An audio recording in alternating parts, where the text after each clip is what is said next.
안녕하세요. 12월도 어느새 중반에 접어들고 있습니다. 오늘은 12월 12일 목요일 아침입니다. 먼저 찬송가 183장 빔들의 마른 풀같이 찬양하시면서 주님 앞으로 나가시겠습니다.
오늘 함께 기도하실 때 12월에 ANC 온누리교회가 합심해서 드리는 기도의 제목은 용서에 관한 것입니다. 하나님 우리에게 예수님처럼 용서하는 마음을 부어주십시오 라는 그런 마음을 가지고 함께 기도하겠습니다. 사랑하는 아버지 하나님, 은혜를 감사를 드립니다.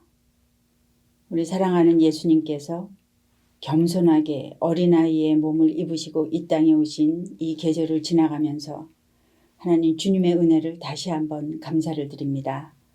하나님 저희들이 어떻게 할 수 없는 죽음에 이르는 그 죄를 용서해 주시기 위해서 예수님께서 이 땅에 와주셔서 너무나도 고맙습니다. 하나님 이제 한 해를 마무리하면서 하나님 그동안 저희들이 혹시라도 받았던 그런 상처들 그런 어려운 감정들이 있으면 하나님 예수 그리스도의 그 용서의 능력을 힘입어서 저들이 용서할 수 있는 주님의 제자들, 주님의 성도들 될 수 있도록 주여 은혜를 베풀어 주시기를 간절히 소원합니다. 하나님 오늘도 주께서 저희들에게 말씀하실 것을 기대합니다. 주님 말씀하여 주시옵소서. 저희들이 듣겠습니다. 오늘 하루도 말씀으로 그렇게 살아내기를 소원합니다. 하나님 부족하고 자격 없는 자에게 이 귀한 말씀을 맡기셨사오니 아버지 하나님 저는 감추어 주시고 오직 성령의 인도하심으로 말씀을 선포할 수 있도록 도와주시옵소서. 감사드리고 예수님 이름으로 기도드립니다. 아멘. 오늘 하나님께서 저희들에게 주신 말씀은 사무엘상서입니다. 사무엘상서 24장 1절에서 22절까지 말씀입니다. 제가 받들어서 읽을 때 여러분도 집에서 함께 같이 주님 앞에서 말씀을 낭독하시면 좋겠습니다.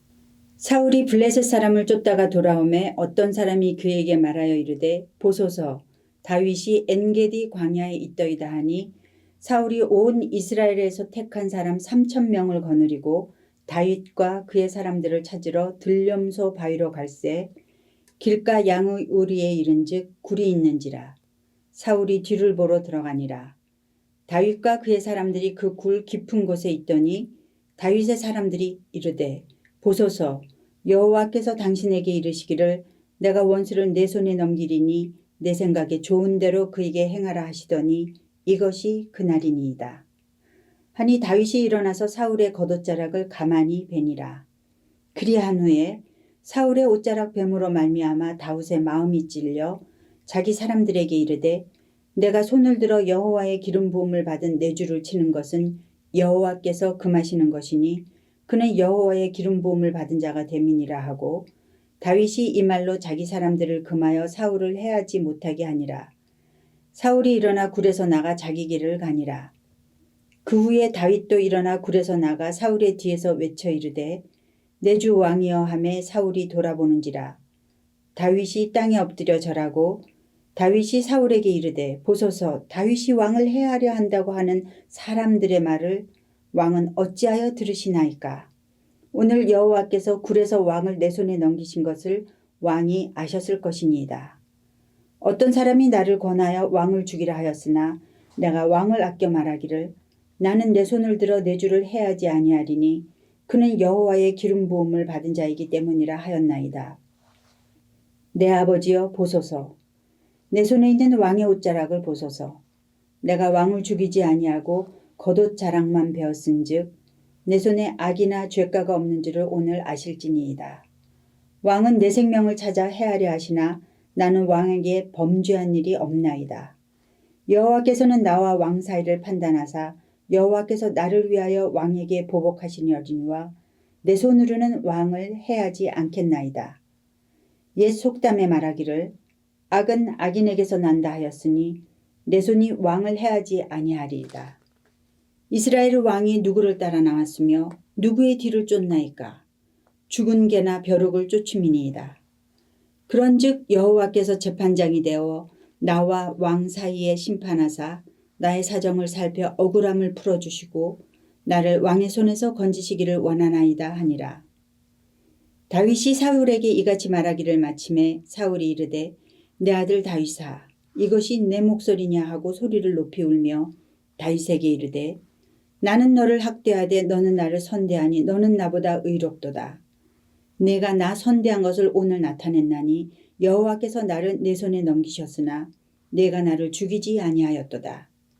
사람이 그의 원수를 만나면 그를 평안히 가게 하겠느냐. 내가 오늘 내게 행한 일로 말미암아 여호와께서 너에게 선을 갚으시기를 원하노라. 보라 나는 내가 반드시 왕이 될 것을 알고 이스라엘 나라가 내 손에 견고히 설 것을 아노니 그런즉 너는 내 후손을 끊지 아니하며 내 아버지의 집에서 내 이름을 멸하지 아니할 것을 이제 여호와의 이름으로 내게 맹세하라 하니라. 다윗이 사울에게 맹세하매 사울은 집으로 돌아가고 다윗과 그의 사람들은 요새로 올라가니라. 아멘. 다윗의 광야 생활이 계속되고 있습니다. 광야는 어떤 곳인가요? 식물조차 살기 어려운 황무지의 땅. 그래서 우리가 일상이라고 부르는 그런 평범한 생활을 하기가 거의 불가능한 곳이죠. 먹을 것도 쉴 곳도 거의 구할 수 없는 아주 황폐한 곳입니다. 이렇게 피폐한 땅에서 다윗의 도피 생활은 놀랍게도 10여 년이나 이어지고 있습니다. 다윗이 자기의 광야 생활이 이렇게나 길어질 줄 생각이나 했을까요? 죄도 없이 억울하게 도망다녀야 하는 이 길고 고통스러운 시간을 다윗은 어떻게 버텼을까요? 그런데 참으로 아이러니한 것은 이렇게 갈 곳도 없이 쫓겨다니는 다윗에게 사람들이 모여든다는 거예요. 우리가 상식적으로 생각할 때 어려운 환경 가운데 처하게 되면 함께 있던 사람도 막 떠나고 그러지 않습니까? 그런데 사무엘상 22장 1절과 2절에 보면 이렇게 되어 있습니다. 그러므로 다윗이 그곳을 떠나 아둘람 굴로 도망하매 그의 형제와 아버지의 온 집이 듣고 그리로 내려가서 그에게 이르렀고 환난당한 모든 자와 빚진 모든 자와 마음이 원통한 자가 다 그에게로 모였고 그는 그들의 우두머리가 되었는데 그와 함께한 자가 400명 가량이었더라. 다윗은 환난당하고 빚지고 마음이 원통한 자들의 우두머리가 되었다. 그렇게 말합니다. 역대기에 보면 이 사람들은 다윗이 나중에 이스라엘의 왕이 될 때 그 건국의 기둥들이 된 그 사람들이었을 것입니다. 사람들이 왜 이렇게 다윗에게 모였을까요? 그들이 다윗에게서 보았던 것은 무엇이었을까요? 본문을 통해서 하나님께서 오늘 우리에게 주시는 말씀을 함께 들어보기로 하겠습니다. 지난 23장 말미에서 우리는 다윗이 사울에게 거의 붙잡힐 뻔할 정도로 그 절박한 상황까지 갔던 것을 보았습니다.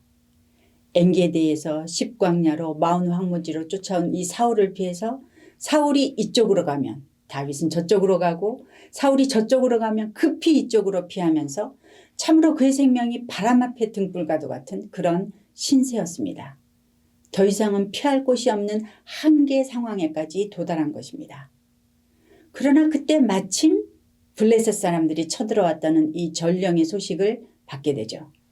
사울은 블레셋 사람과 싸우기 위해서 다윗 쫓기를 중도에 포기하고 돌아갈 수밖에 없었습니다. 사울 입장에서 보면 너무나 아쉬웠겠죠.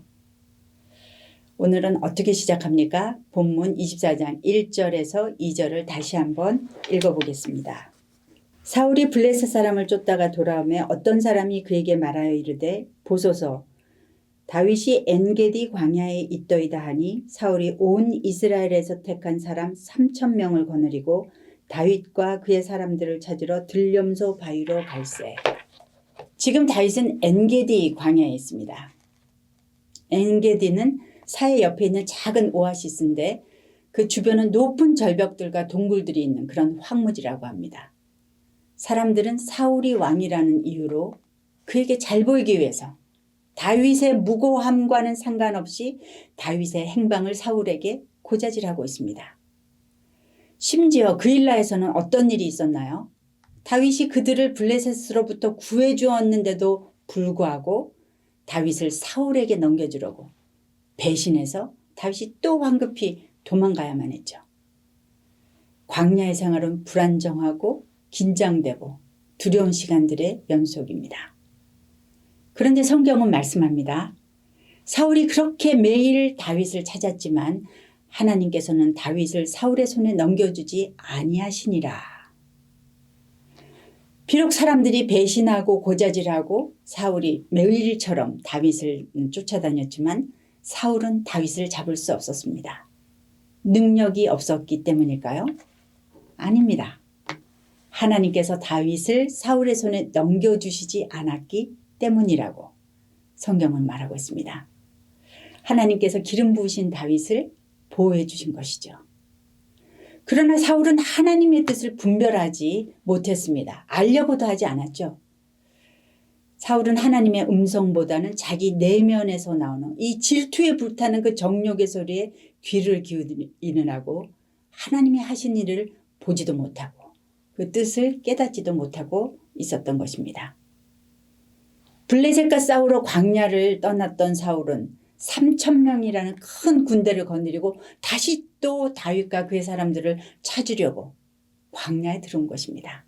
한 나라의 왕이 백성들을 먹여 살릴 생각은 하지 않고 헛된 망상과 거짓말에 사로잡혀서 왕의 권세로 백성들을 수고스럽게 하고 광야에서 그 인생을 다 허비하고 있는 것입니다. 여러분은 오늘 누구의 말을 들으며 어떤 말씀으로 이 하루를 시작하십니까? 수없이 쏟아져 들어오는 많은 헛되고 거짓된 정보 대신에 사랑과 진리의 그 하나님 말씀으로 오늘 하루를 시작하시는 여러분 정말 복되십니다. 예수님께서는 해결할 수 없는 우리의 죄를 대신 지시고 우리에게 생명을 주시기 위해 인간의 몸을 입으시고 이 땅에 오셨습니다.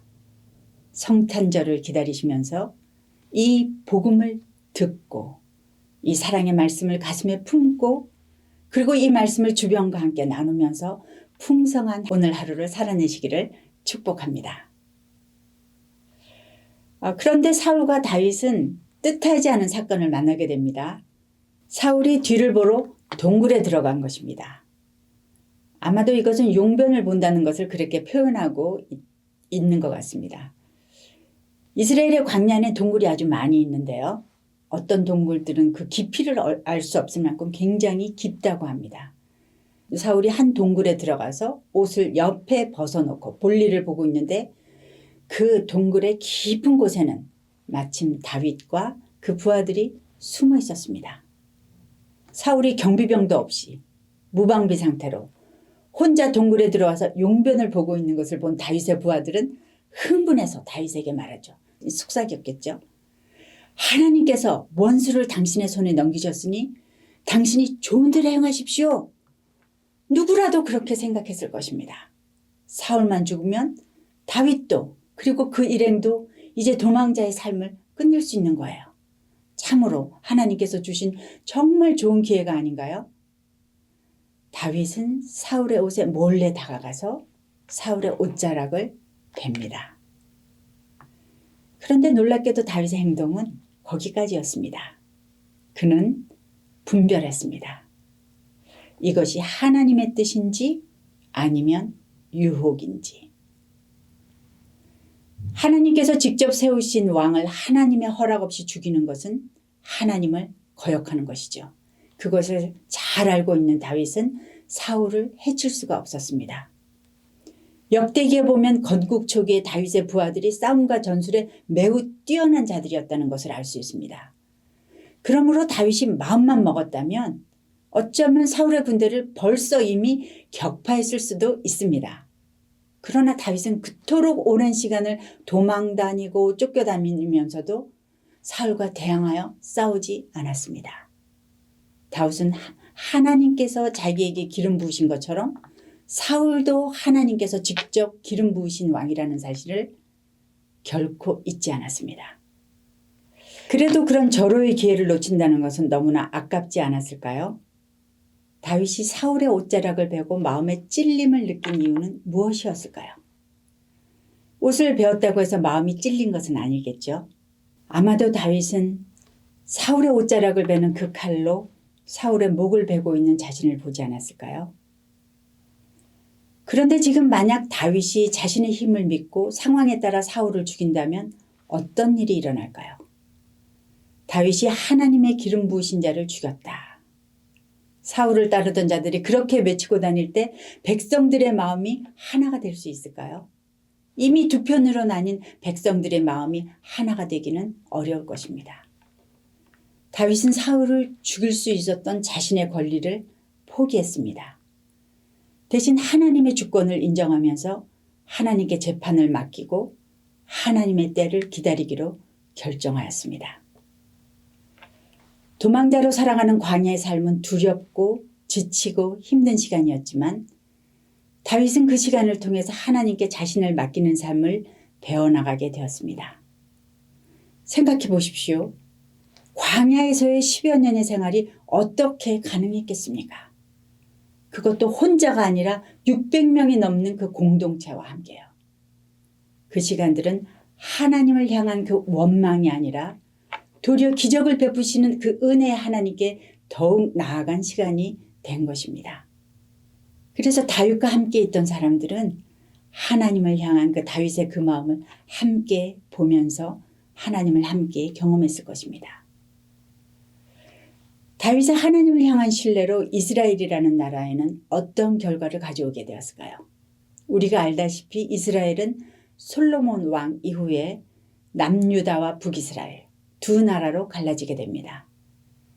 반역으로 시작된 북이스라엘은 끊임없는 반역에 반역을 더해서 왕조가 계속 바뀌었습니다. 그러나 남유다는 부족한 가운데서도 왕조가 바뀌는 일이 없이 다윗 왕조가 끝까지 이어져 나갔습니다. 그것은 인내하고 기다리며 하나님의 주권을 인정했던 다윗의 열매일 것입니다. 우리의 삶 가운데도 참으로 견디기 힘든 그런 상황들을 지나가야 하는 시간이 있습니다. 어쩌면 살아있는 동안에는 계속 함께 가야 하는 어려운 일도 있습니다.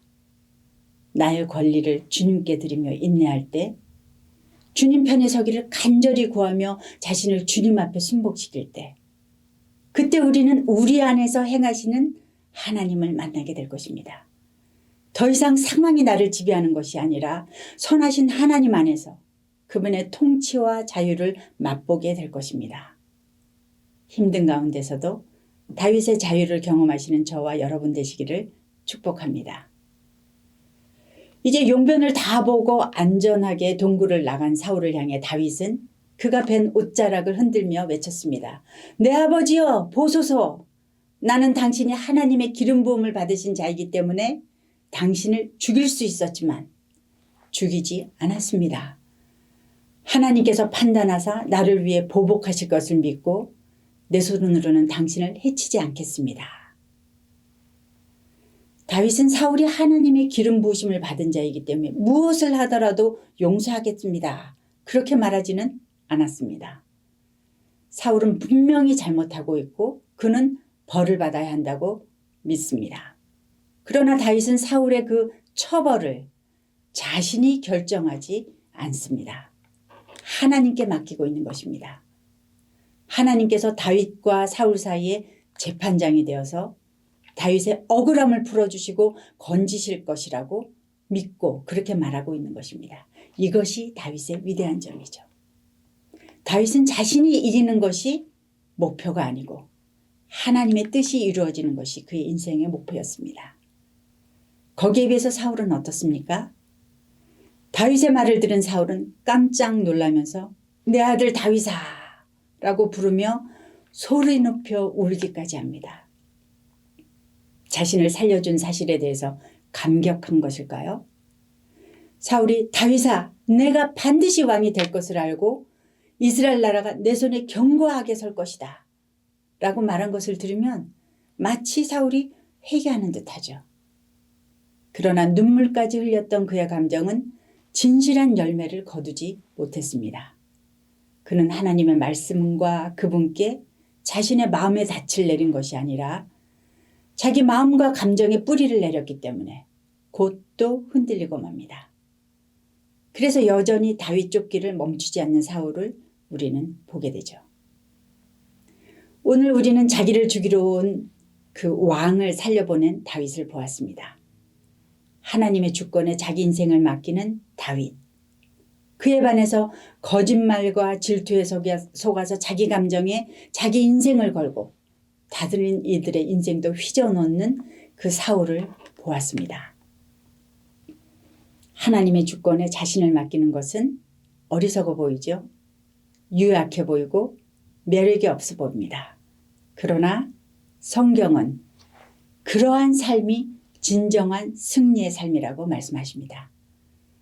하나님의 주권 안에 평안하고 자유하며 승리하시는 오늘 하루 되시기를 축복합니다. 함께 기도하시겠습니다. 우리의 주권자 되시는 하나님 아버지를 주님이라고 부르면서도 얼마나 자주 우리는 우리가 스스로 주인 노릇을 하는지요. 우리의 교만함과 완고함과 어리석음을 용서하여 주시옵소서. 하나님 아버지 다윗처럼 최악의 상황에서나 최고의 상황에서나 항상 주님의 마음으로 결정할 수 있도록 주님을 더욱 사랑하며 주님만을 따라가는 저희들 될 수 있도록 주님 도와주시기를 간절히 소원합니다. 하나님 많은 분들이 아프십니다. 치유와 회복으로 오신 우리 주 예수 그리스도의 손길로 만져주시고 회복하여 주시옵소서. 또한 한국의 혼란함을 주님 올려드리오니 긍휼히 여기시고 속히 질서를 잘 찾을 수 있도록 주님 도와주시옵소서. 오늘도 하나님의 주권 아래 안전하게 붙으실 주님께 감사하며 예수님 이름으로 기도드립니다. 아멘. 하나님께서 주신 기도의 제목들을 가지고 주님 앞으로 나가시겠습니다.